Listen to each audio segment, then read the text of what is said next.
Today, gagawa tayo ng giniling menudo. Magpapainit lang tayo ng mantika. Ang unang step na gagawin natin is iba-brown natin, ipapan-fry natin ang ating mga potatoes para hindi sila mag-fall apart mamaya.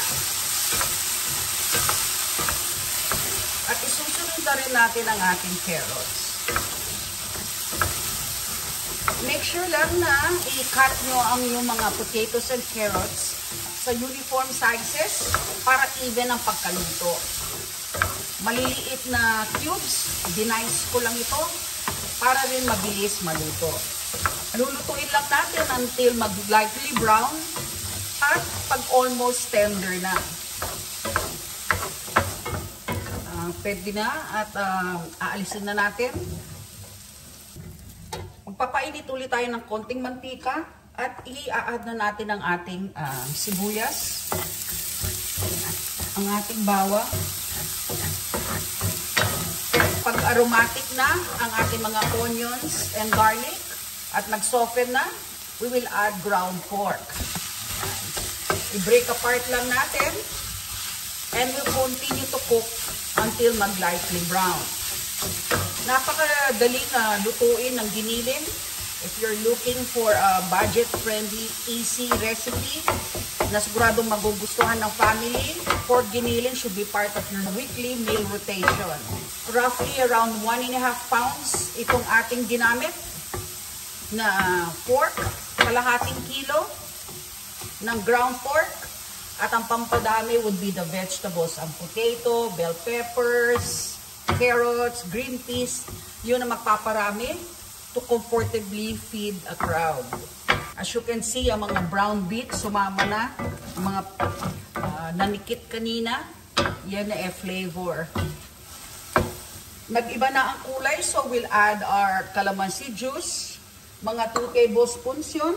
Lalagyan rin natin siya ng soy sauce, mga 2 to 3 tablespoons of soy sauce. Pabayaan lang natin na i-absorb ng ating ground pork. Ayan. Susunod ay lalagyan natin siya ng tomato paste. Around 2 tablespoons. Haluan lang para i-absorb ng pork. Pag inabsorb na ng meat ang mga flavoring at seasonings, lalagyan na natin ng tubig. I would start with 1 cup.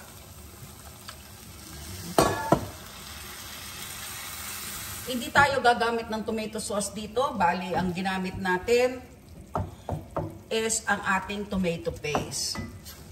At for extra flavor, gagamit rin tayo ng fresh tomatoes.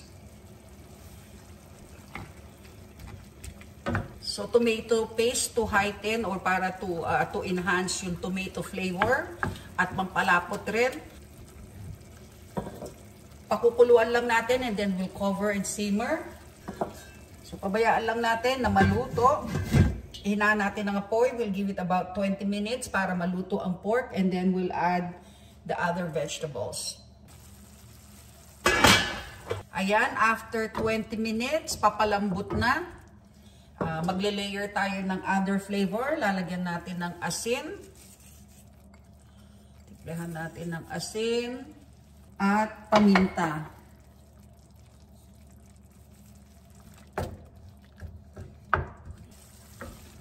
Kung luto na ang ground pork at medyo mas saucy pa siya than you like, pwede mong alisin ang takip at pabayaan mo na kumulo without cover para mag-evaporate ang liquid. Pero tamang-tama na to para sa akin.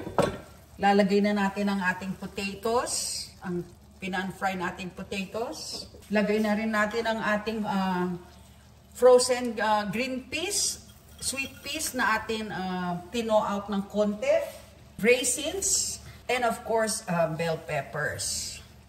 Napakakulay na at napakasarap tignan. If you're serving the kids at pampadami rin, pwede mong lagyan ng sliced hot dogs or quail eggs.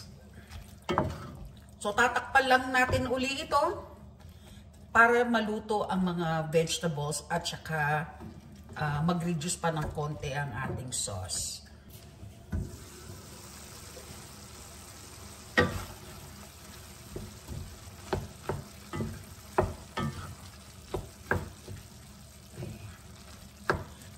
Ang bango. Tikman na natin kung tama na ang timpla. Malasa na. Perfect na ang timpla nito. And we're ready to eat. Serve na natin.